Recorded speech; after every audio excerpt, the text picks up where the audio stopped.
आँख और कान खोल लो। आँख और कान खोल लीजिए। जय गुरुदेव। जय गुरुदेव। जय गुरुदेव।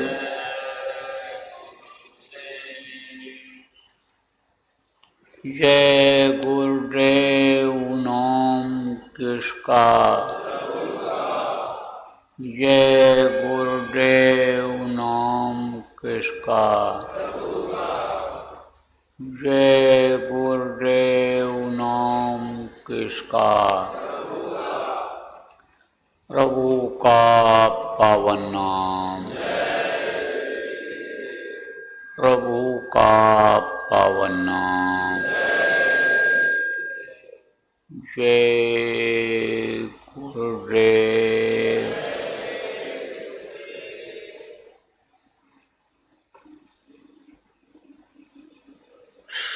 सर्वसमर्थ सर्वत्र स्मरणीय परम पूज्य गुरु जी महाराज, उपस्थित सभी साधक, सत्संगी, सेवादार, बच्चे एवं बच्चियों, आज 4 सितंबर 2024 प्रातः सुमिरन ध्यान भजन का समय, बावल, हरियाणा आश्रम।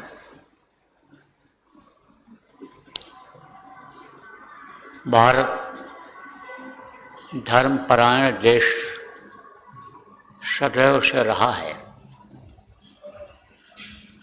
क्यों? क्योंकि इस भूमि पर जन्म लेकर के महात्माओं ने, संतों ने लोगों को दिशा दिया, जीने का, खाने का, हर तरह की चीज़ों को बताने का, आगे बढ़ने का, तरक्की करने का दिशा दिया है। आँख से कहते हो कि ओझल हो गए। आँख के ओट ये चीज़ है। ओट किसको कहते हैं?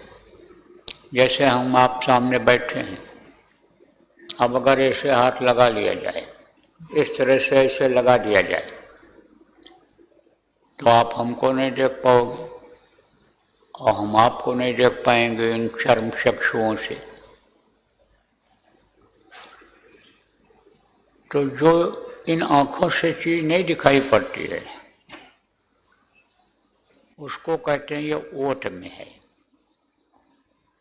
भान भी हुआ लोगों को, ज्ञान भी हुआ लोगों को कि इससे आगे भी कोई चीज़ है। जैसे वेद में है कि नियत नियत, इसके आगे भी कुछ है। वेद वाणी तो उतरी, लेकिन जो वेद की वाणी को सुनाए उन्हीं को नहीं मालूम है कि आगे क्या है। भान है उनको, ज्ञान है उनको, लेकिन देख नहीं पा रहे हैं। जैसे ये ज्ञान हो जाता है कि सूरज में गर्मी है, अब कोई घर में बैठा रहे तो गर्मी का तो अनुभव करेगा, लेकिन सूरज को देख नहीं पाएगा। अब घर से अगर बाहर निकल करके आ जाए, ओट से अलग हो जाए, सामने आ जाए सूरज के, तो सूरज की गर्मी भी मिलने लग जाएगी और सूरज दिखाई भी पड़ जाएगा। तो संत जो हुए हैं वो त्रिकालदर्शी तो हुए ही हैं, लेकिन दिव्य दृष्टि खुलवाने वाले, परखाने वाले भी हुए हैं। क्यों? क्योंकि दिव्य दृष्टि का उनको ज्ञान रहा है। तो प्रेमियों, आप पुराने जो सत्संगी हो इस चीज को समझते हो कि इन दोनों आँखों के अलावा भी एक आँख है जो जीवात्मा में है, जिससे इन बाहरी आँखों से जो चीज़ें नहीं देखी जा सकती हैं उससे वो देख ली जाती हैं, उससे वो दिखाई पड़ती हैं।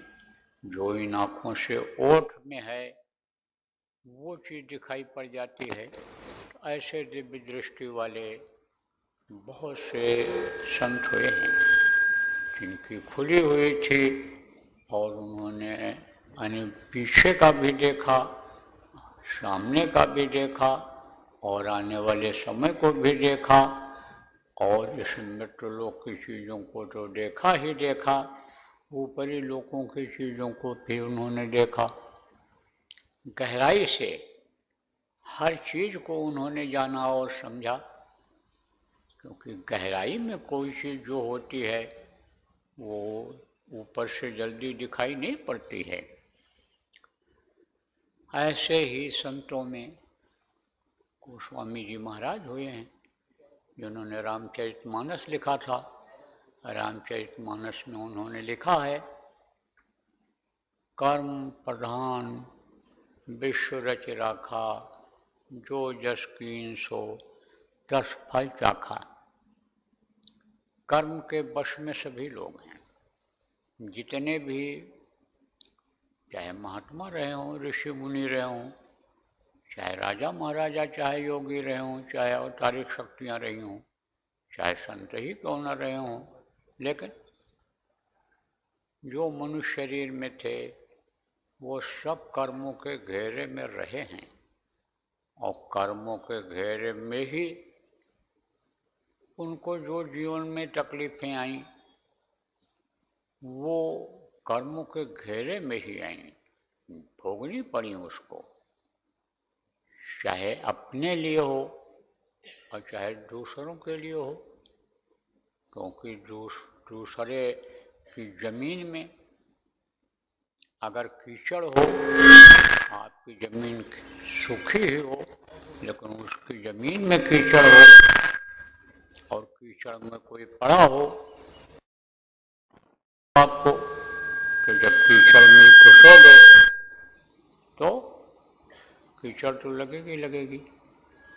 ऐसे ही संतों ने जो भी कर्म लिया दूसरे का लिया, लेकिन भोगना पड़ा कर्मों को उनको भी अपने शरीर से ही। कर्मों का बड़ा जटिल विधान है और कर्म के चक्कर में अच्छे अच्छे पड़ गए। अब आप ये सोचो कि एक बार हम गुरु के पास पहुंच गए तो हमारे कर्म धुल गए, तो धुलता तो है लेकिन फिर गंदगी आ जाती है।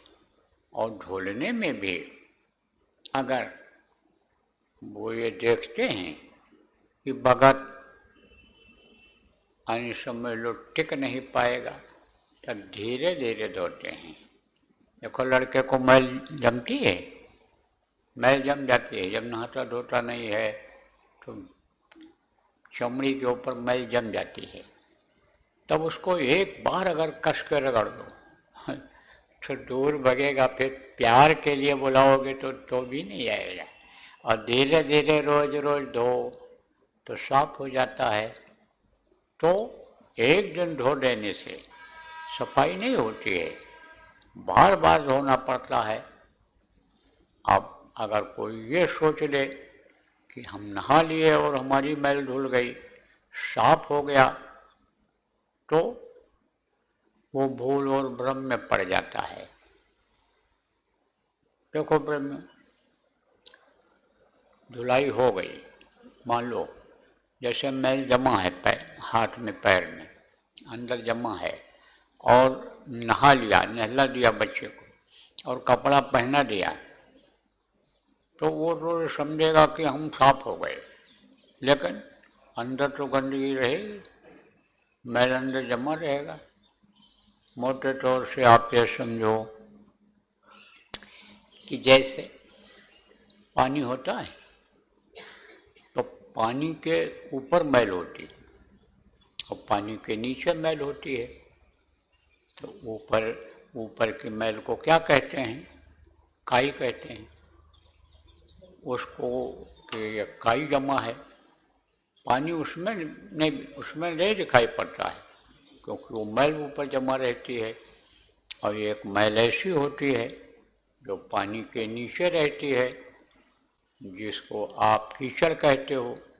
वही कीचड़ जब सड़ जाता है, वही मिट्टी जब सड़ जाती है तो गंदगी बदबू आने लग जाती है।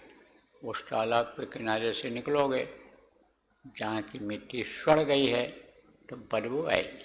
पानी भी दिखेगा, पानी भी रहेगा, लेकिन गंदगी अंदर अगर रहेगी तो बदबू आएगी। ऐसे ही ये मैल जो होती है किसकी? कर्मों की, वो नीचे जमा हो जाती है। वो मैल जमा कैसे होती है? कर्म यानी बनते कैसे हैं? ये कर्म इंद्रियों से बनते हैं। कर्म इंद्रियां कौन सी हैं?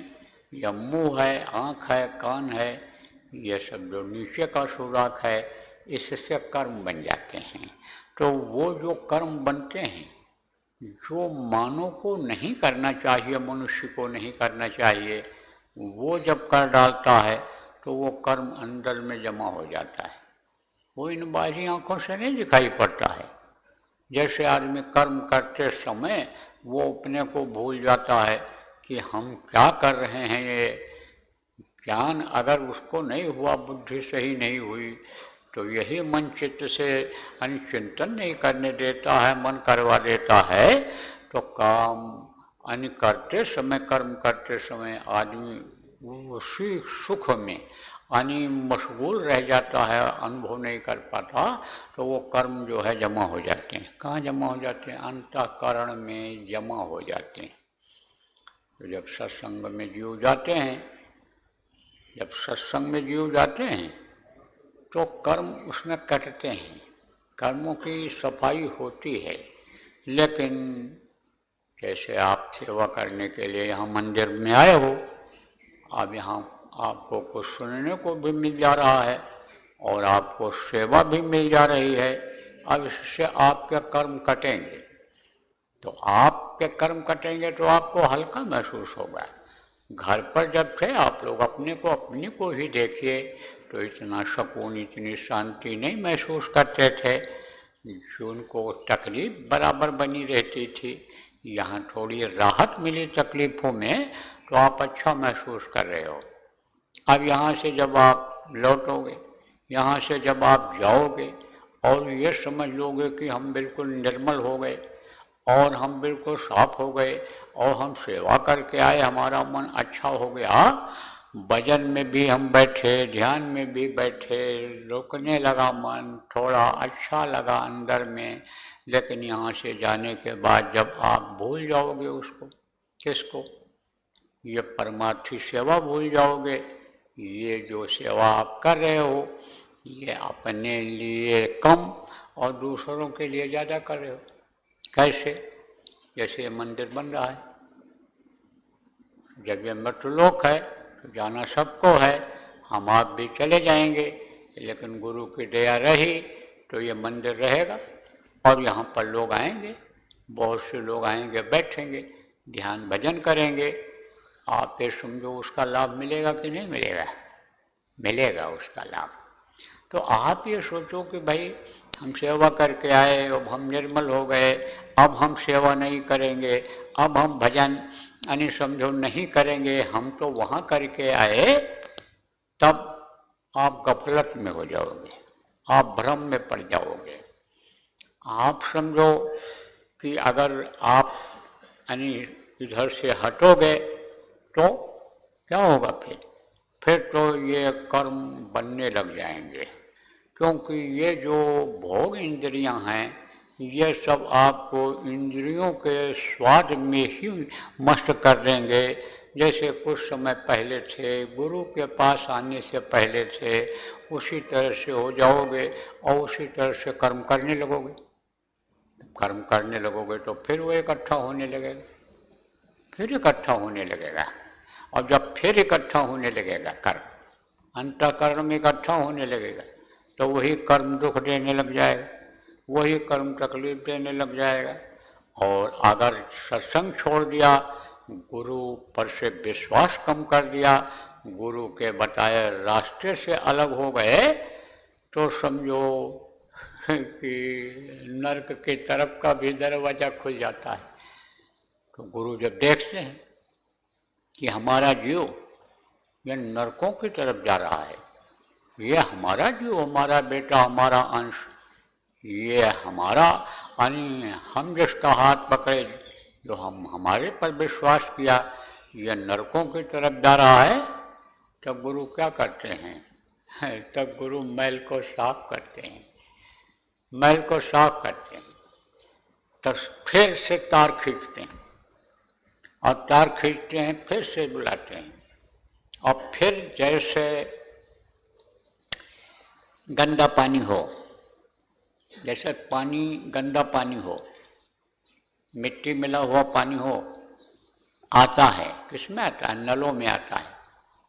जब बोरिंग चलती है तो कभी कभी गंदा पानी आ जाता है, जाली लगी है तो जाली फट गई, नई जाली लगी है तो सीधे जब प्रेशर बनता है तो नीचे की मिट्टी भी आ जाती है थोड़े समय तक। तो दिखाई तो पड़ता है मिट्टी आ रही है, मिट्टी आ रही दिखाई पड़ता है, लेकिन बाद में वो जब नीचे जम जाता है तब ऊपर साफ पानी दिखाई पड़ने लगता है। तो गुरु फिर क्या करते हैं? वो नीचे जो गंदा पानी है, जिसकी वजह से मन खराब हो रहा है, बुद्धि खराब हो रही है, जिसकी वजह से इसके कर्म खराब हो रहे हैं, जिसकी वजह से यह नरकों की तरफ जा रहा है, फिर उस गंदगी को हाथ डाल करके साफ करते हैं, साफ करते हैं उसको। लेकिन जब साफ करते हैं तो पानी मैला होता है, वो ऊपर जब निकालोगे, नीचे जमा हुई मिट्टी को जब निकालोगे तो पानी मैला होगा, गंदा होगा, तो गंदा दिखाई पड़ेगा।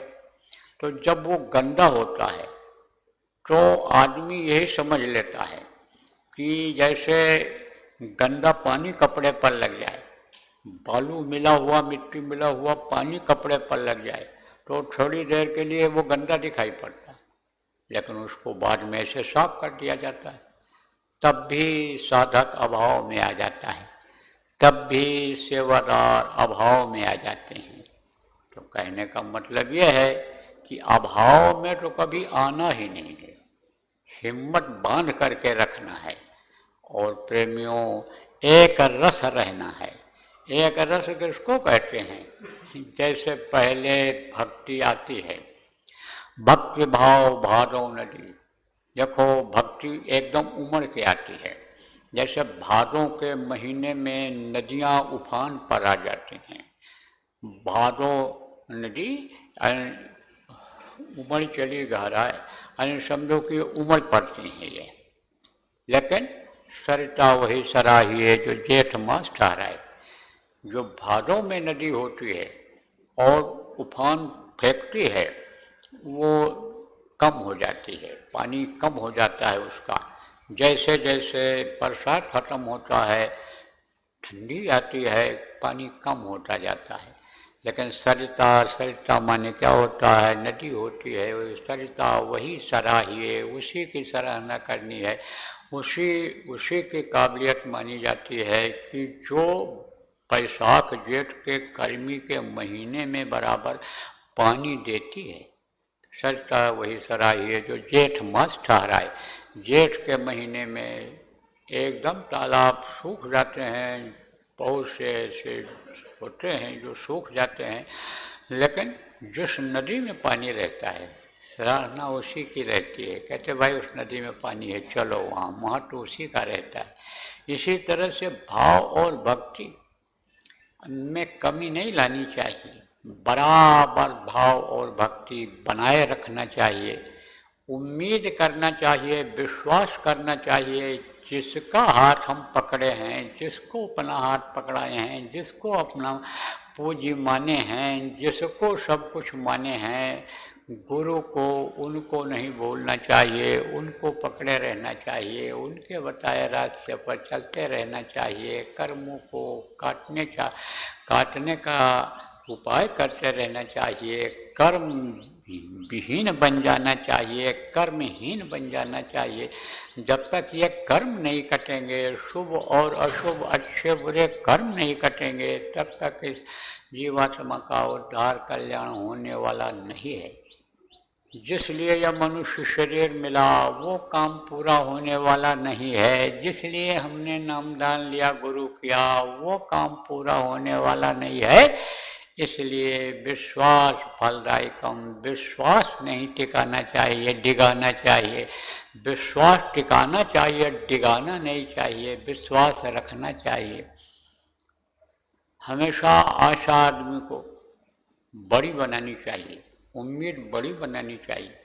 छोटी चीज़ें आसानी से मिल जाती हैं, लेकिन छोटी चीज़ों में जब जीव फंस जाता है तो उसी में फंसा रह जाता है। बड़ी चीज़ के लिए कोशिश नहीं कर पाता, आगे नहीं बढ़ पाता है। इसलिए बड़ी चीज़ की इच्छा रखनी चाहिए कि जिससे ये सारी दुनिया की चीज़ें मिल जाएं, दुनिया की आवश्यकता की चीज़ों की हमारे पूर्ति हो जाए और हमारे आत्मा का भी कल्याण हो जाए। ये भी दुख सुख से होए न्यारी, दुख सुख से ये न्यारी हो जाए, परे हो जाए।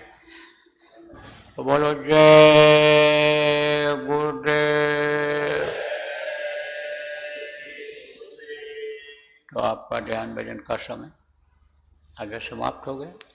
थोड़ी देर उसी में से 2 घंटे में से समय निकाल करके आपको थोड़ा सुना दिया। अब आप लोग अपने अपने दैनिक क्रिया को करके और अपने लक्ष्य की तरफ, जो आज के आपके दिन का लक्ष्य है कि हमको क्या करना है, क्या सेवा करनी है, कैसे करना है, उसके तरफ आप लोग को बढ़िए। बोलिए जय गुरुदेव, जय गुरुदेव, जय गुरुदेव, जय गुरुदेव। नाम किसका? जय गुरुदेव। नाम किसका? प्रभु का पावन नाम, प्रभु का पावन नाम। जय गुरुदेव, जय गुरुदेव, जय गुरुदेव, जय गुरुदेव, जय जय गुरुदेव।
जय